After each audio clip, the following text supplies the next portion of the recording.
Love, Listen, Talk, Repeat podcast.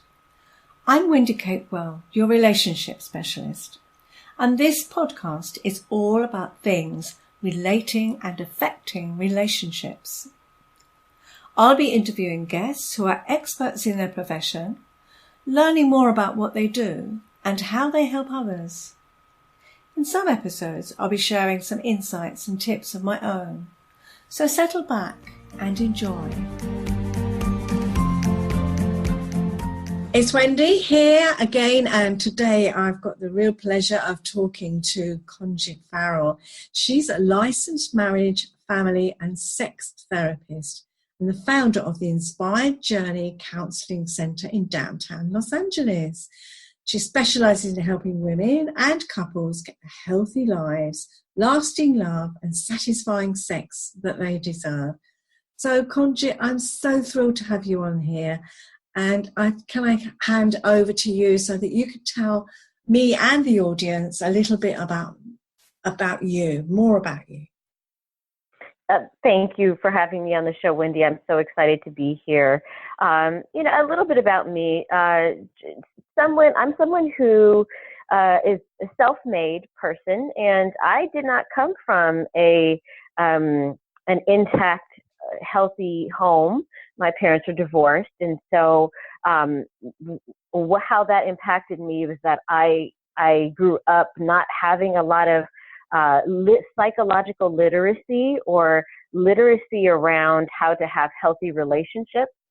So I just really struggled in the area of relationships, and as you can imagine, it was very unsatisfying. It really impacted the quality of my life. So when I was able to start studying things in school, I was like, I need to understand relationships because I need to get this part of my life on track. And so I started studying psychology, and through undergrad and grad school, and it made such a big difference on the quality of my life. I was like, I'm going into private practice. I have to help people understand that, this is no longer the therapy of 1965.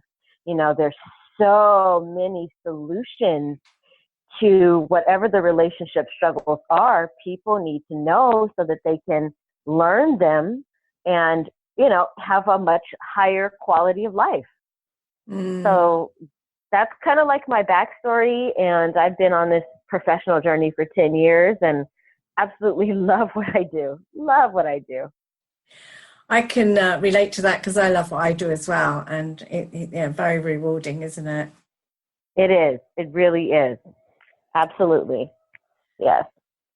Okay. So what is it? Sex therapy. Why is it important?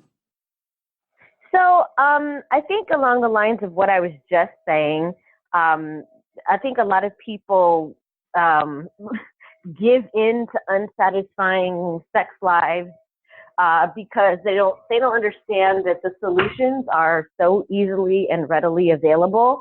So they just kind of, I think we were chatting and you said the term stiff upper lip. People kind of stiff upper, right? They kind of stiff upper lip their sex lives. They're not good. They're not satisfying. And they just kind of say, oh, well, I'll carry on. But it's like, why? When there's so many things that can help you to enjoy that part of life. Yeah. And you're right. I think there's certainly in the UK, we have a real reticence about talking about our relationships, and certainly don't talk about sex. I mean, that's a real goodness me. No, I mean, I always ask couples what their sex life is like, because at least whether or not they want to have sex, that's up to them. But is it good enough? Is it the way they want it? But they are quite reticent about talking about it, let alone talking about their relationships or seeking help in the first place.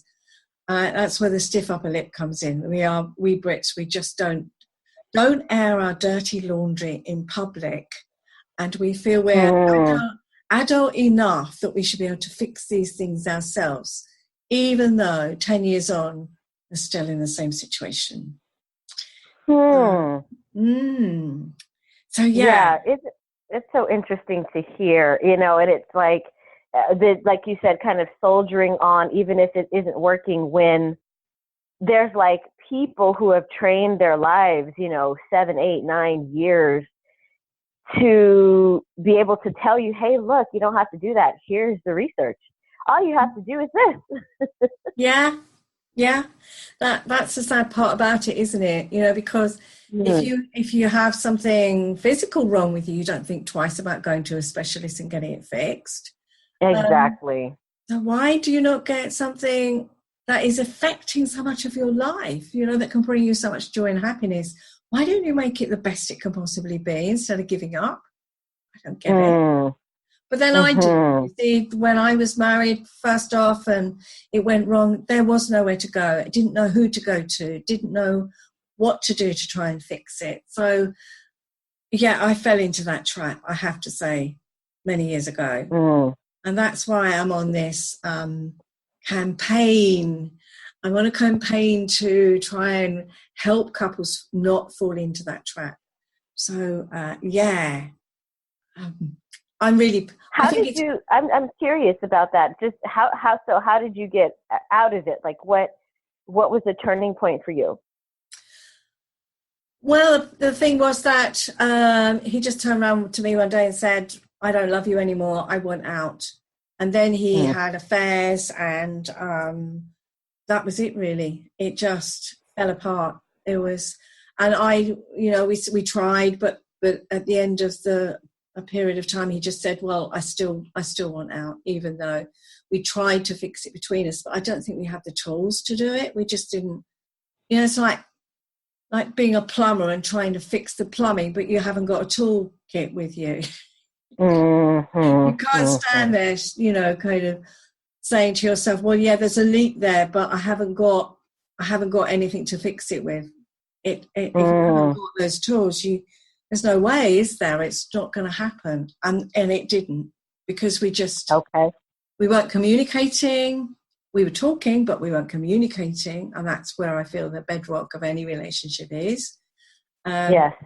If you don't communicate, then you can't go anywhere, because you're not speaking your truth. You're not really looking at it. You're looking at it from a very superficial level. And if you can't communicate at a deeper level, then nothing's going to go anywhere, is it? Absolutely. Okay. Interesting. Yeah. Whereas over there in the States, you are far more open to therapy than we are here. It's still got very much of a stigma attached to it. I was also chatting with some colleagues about this, and I'll draw a parallel to what's going on in the UK to kind of what's happening now in our communities of color in America. The communities of color, like African American, Latino communities, even sometimes Asian American communities, also have been slow to therapy, but now there's kind of I guess they're going through something of an enlightenment period in these communities, where we've been actively doing a campaign to reframe therapy from something that is something that's negative, something that you do when you feel like things are wrong, or if you feel like something is wrong with you, to focusing on therapy as a form of psychological literacy. Yeah. Right? Like how you were just saying, hey, you don't have to learn how to use a wrench before, you don't have to learn how to use a wrench when the plumbing bursts. You can actually just kind of get familiar with the wrench, know how to use it, and if something happens, then you'll know how to fix it with the plumbing. So changing it to a little bit more preventative and changing it to education and literacy focused has been very helpful with getting therapy more accepted in these communities. And I wonder if that approach would be beneficial in the UK as well. Oh, I think so. I really think so. I think we have the whole view around counselling, therapy in that area is about you have to have a mental health issue. And it's then trying to help somebody in that situation.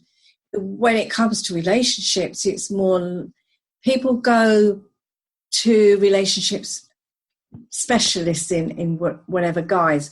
When it's broken, they don't actually think about, look, it's going wrong. There's something not quite right.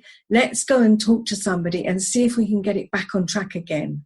They're stuck in a cart rut, or actually they've driven their car down a ravine and there is no turning back. And when it's broken, the chances are it won't be fixed because one of them's emotionally just walked off anyway. They've left the relationship. So I get really disheartened when the people that I see, and I've stopped working with them now. I said, look, if you really don't want to fix it, if you really don't want to stay together, if you're not prepared to put the work in and you don't love your partner, if one of you's left the relationship emotionally or physically, there's no point. It's just like flogging a dead horse. And it's so sad because I feel that if couples really recognize what goes on in a relationship like that, you go through the honeymoon period and it's all wonderful and it's not real because it's that false view of your partner, of your expectations, of all those hormones of buzzing around and giving you slightly false information. And then when they get into the real relationship, when the hormones calm down, then that's when the problems start. And that's where I want to help couples, to really recognize that at that point, when you have those life events, whether it's a new baby, whether it's moving house, whether it's the fact that you didn't know he chewed his toenails. Yeah, right. But it's those kind of things that cause the problems, as we know. That's when that's the real person. This is the real thing. That's when the problems start, in my view. And that's where I really, really know that you can help couples get over it and get into a much better relationship. Yeah, I think what you said is really clever too, right? You just sometimes giving couples a framework or context to say, hey, look, this is what happens in stage 1. This is what happens in stage 2. I mean, just something simple as that can be very helpful. In sex therapy, that's certainly something that I bring up. It's like, people have been together 5 years and they're like, our sex isn't the same as it was when we first met and something's wrong. And I'm like, no, that's completely normal. That's supposed to. The sex has to change over time because naturally, what the human body prepares for is having children. And so naturally the sex drive goes down so that you can firm up the relationship for child rearing. And then that's a natural occurrence.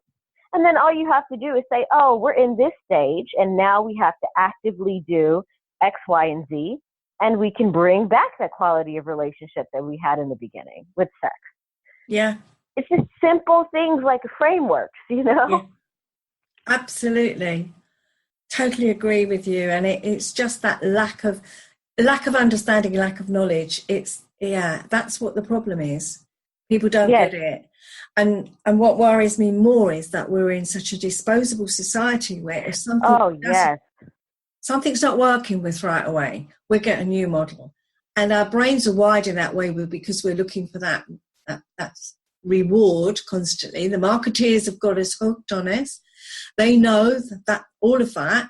And so they're getting us to say, well, actually what we've got isn't good enough. Let's look for the next thing that will give us that hit, that dopamine hit. And so that goes into relationships because they look over the fence and they say, they've got a better relationship than I have. They're having more fun than me. So there must be something wrong. So obviously I'm in the wrong place. I need a new model. Oh, what a trap. What a trap. Because, you and I both know the reality is the honeymoon stage wears off always. Yeah. So, you know what I mean? So it's like so you're chasing a grand illusion if you think that there will be any long-term relationship that just stays in the honeymoon phase. Like, it just doesn't go that way. Of course it doesn't.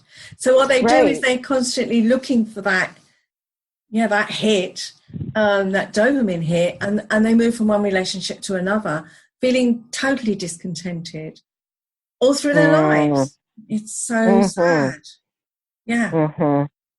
I guess fortunate in this way that I am married to a psychologist, and what's great about it is that we have the language and the skill set to communicate, to do meta communication, right? So we can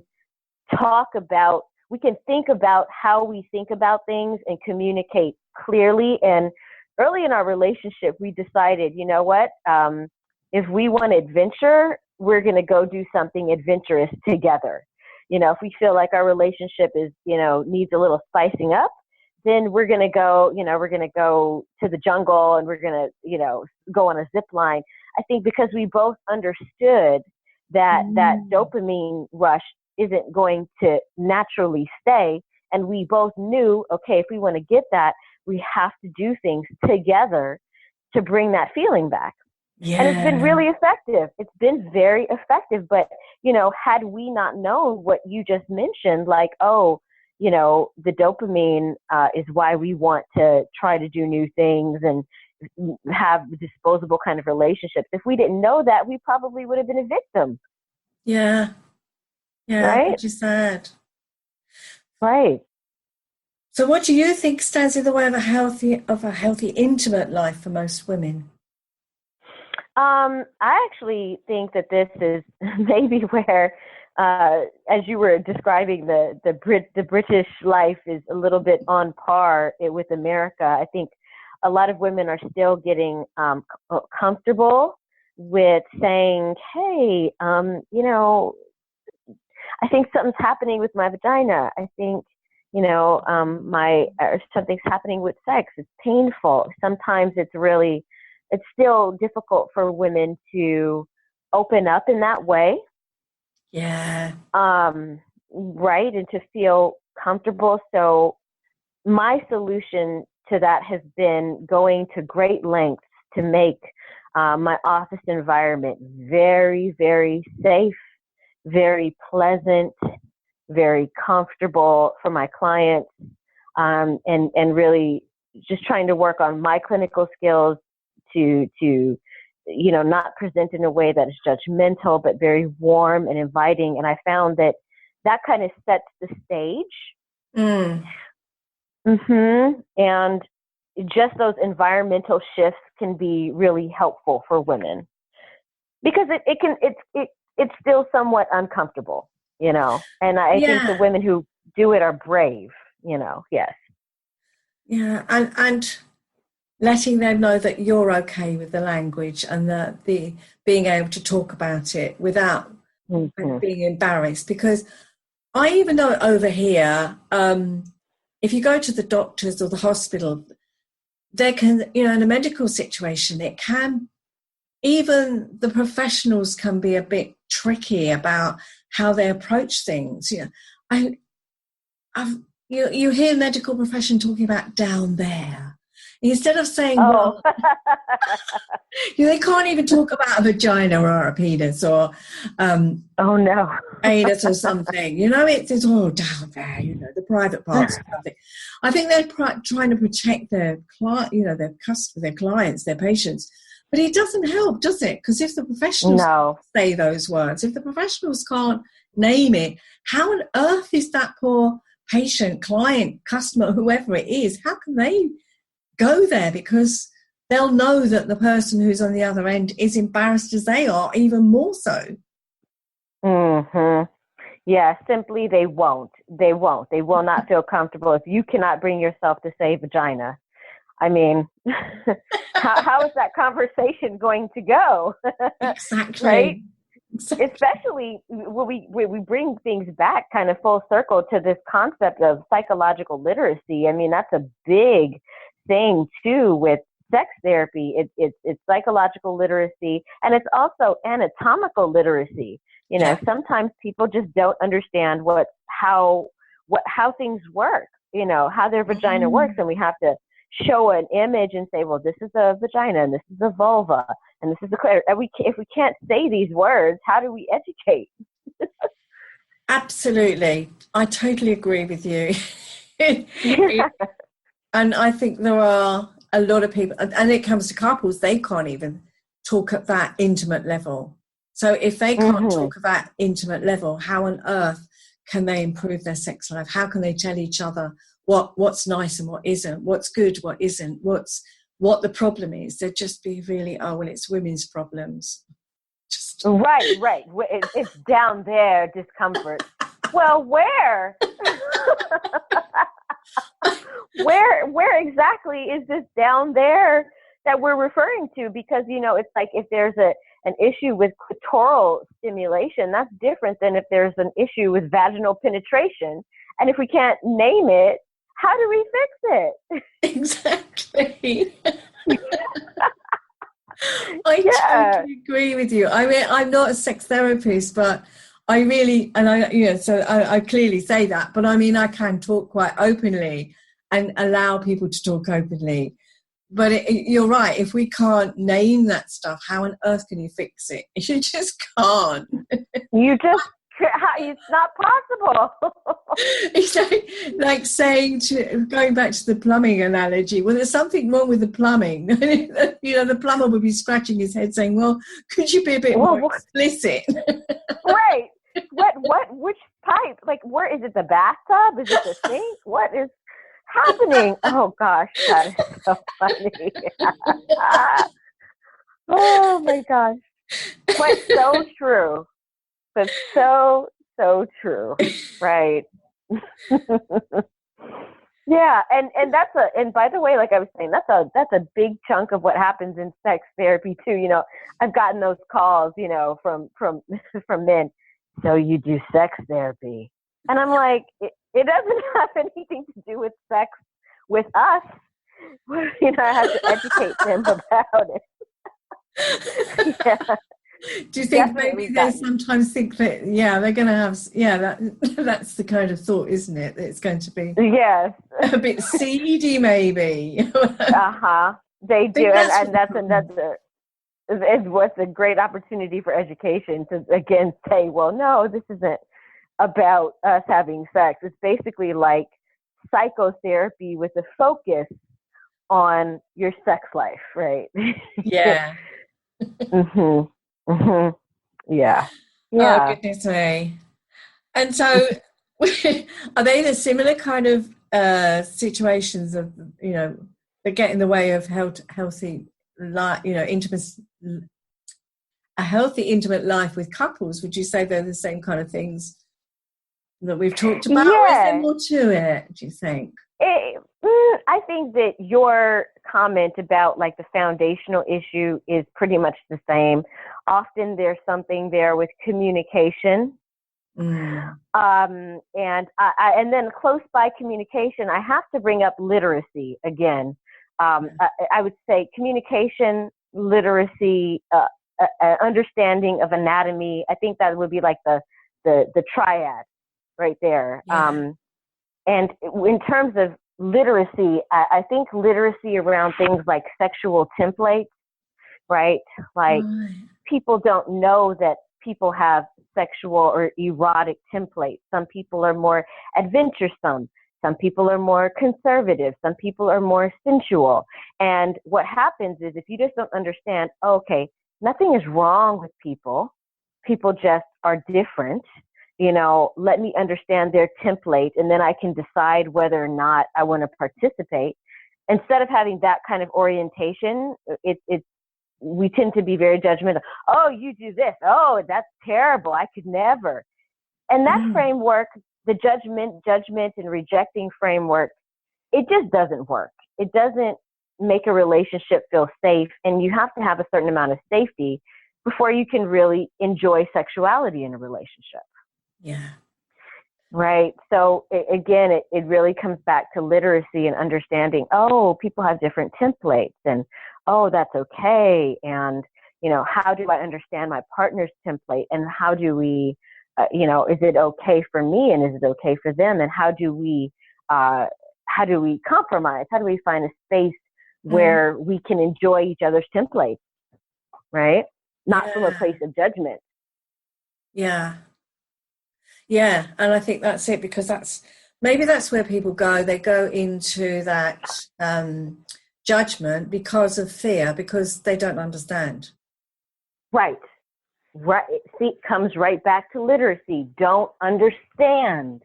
Yeah. You know, perhaps they don't have the vocabulary, right? That's why, like, introducing words like templates help people to say, oh, okay, so it's not that I'm good and they're bad, or I'm bad and they're good. We just have a different, like, blueprint here.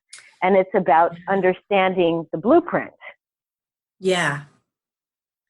Yeah. I use a different, my term I talk about couples, about we all have a different map of the world. And that's how I kind of explain it. That's the metaphor I use. And once they get the idea of that, oh, right, you know, well, if I come from China and they can't, she comes, you know, her map is about, you know, Iceland. Well, yeah, we're not going to be, we haven't got the same road maps. We're not going to be at the same understanding. So, yeah, we use the same kind of view, same way of talking, but using different metaphors. And yeah, that's really, really interesting. Yeah, blueprints. And isn't that helpful, though, when you give clients just that little tool of, like, metaphor and a map, and they're like, oh, okay, map, yeah, got it. Yeah. Like, yes. Yeah, exactly. So what kind of couples, do you work with? Youngsters? What age group do you work with? Married couples? Who mainly do you work with, would you say? My crowd is a little bit younger. I'd probably say 28 to maybe 45. Yeah. Like 28 to 45. Yep. And, I'm getting more and more millennials, which is great. And to your point, millennials just have a whole different take on therapy. They're like, therapy, sign me up. What do I need to do? They're very like, what do we need to do here? Which is refreshing. They weren't reared in, or they weren't brought up with the stigma, I think, that it has been placed on therapy if you were born in like the 80s. These are people born in the 90s and the 2000s. So they're just kind of like, wait, therapy, like going to the doctor. Okay, what do we do? It's really refreshing. That is refreshing. Lovely to hear as well. I think that's really good. One of the things I'd like to ask you is that, for me, I'm seeing a lot more, or my sense is that youngsters, they are, instead of developing a relationship, they meet someone, sleep with them straight away. The relationship's based on sex. They either get pregnant or they just rush into a relationship and then find that it's very shallow, there's nothing there. And I feel that, I've heard it so often with the younger ones, especially, that they're just they fell into the relationship either because they just, often she got pregnant. And I'm wondering, I don't feel I know a relationship cannot be long lasting built on sex. It just cannot, because it's just no substance to it. But there seems to be that whole feeling of you meet someone and sleep with them straight away, but never ever get to know them, which is certainly, okay, I'm a different generation altogether, but just getting to know somebody before you really make yourself that vulnerable, or just throw yourself into a relationship that, well, it's not a relationship, but just a connection with sex. What are your thoughts? This is where, so one of my other specialties with women is dating. And what we talk about, and I think what a big focal point with the work is the idea of being intentional and conscious about what your relationship vision is and the partner that you choose. Yeah. And a lot of times women don't have a vision. They're just kind of like, well, I'll just stumble into a relationship. And then I say, well, what do you do for your career? Did you stumble into your career, or was there thought, strategy, skills development, planning, right? I said, well, you know, if you have the vision for a healthy relationship, those elements need to be there in the same way, right? You need to understand, if I want a healthy, long-term quality relationship, then getting that is going to be different than a short, quick, fast, hot one-night stand. Yeah. Neither is wrong. It's only wrong if you want a long-term relationship, but you have the skills for the one-night stand. Yeah. Right. Yeah, and I think that's a difference, because I think a lot of these people, these youngsters, I don't want to generalize, but there are a lot of them that they have the skills for the one night stand, but not for the relationship. And that, I think that's so well put. I think that is really well put, Kongit. Thank you. Yeah. That's right. That's right. And again, helping them conceptualize it that way and helping them to say, okay, so these two kind of relationships are different. I really do want the skills for a long-term relationship. Then that's where I say, then now we need to have a conversation about the quality of mate and how do you pick, and why it's important to hold off on the intimate approach. And I think the intimacy right away. And I think that for the clients I've worked with, it's been easier for them to receive that suggestion, like holding off on intimacy, when I frame it that way. Yeah. Like, what is your goal, versus saying, no, don't do that. It's like, I frame it that way and they can hear it and they can say, oh yeah, right. Okay. Because if I'm looking for long-term, then the man's character is more important. And I can't see the character unless I give it more time. Yeah. That's really good advice. I think that's so true. And I think the trouble is I'm seeing a lot of those younger people who just haven't got that skill. They're looking at it they haven't got that skill to do for the long-term relationship. They're just seeing it, in a very superficial way, which you say is fine as long as they understand that. But I don't think they have that literacy. That's a problem. Yeah. That's it. That's the magic thing there. I agree. It's like there's someone for everyone, and you can enjoy, a wide range of quality of relationships. But the question is that what you want? Is that the relationship that you want? And people, I don't think they've been able to say, oh, wait a minute. Yeah, no, I don't want that one. I want that one. How do I get that one? Yeah. Right. Great. Is there anything else you want to add, that I haven't asked or we haven't talked about that you want to say before we finish up? Because I think you've given some really good insights here. I think I just want to come back to just again, full circle with one of the main things that I am really, I guess, campaigning on, which is this idea that therapy is about psychological literacy. Yeah. It doesn't have to be something that you do because you can do it if you have a mental illness, or, of course you can do it, but it's not just that. It's also about helping you get the tools that you need to get the quality of relationship, and as a consequence, the quality of life that you want to live. And looking at it from that way, it's like, this isn't the therapy of 1964. There are solutions. And I encourage any and everyone to start looking for them. Great. They're there. They're there for you. They are there. They are there. They're there.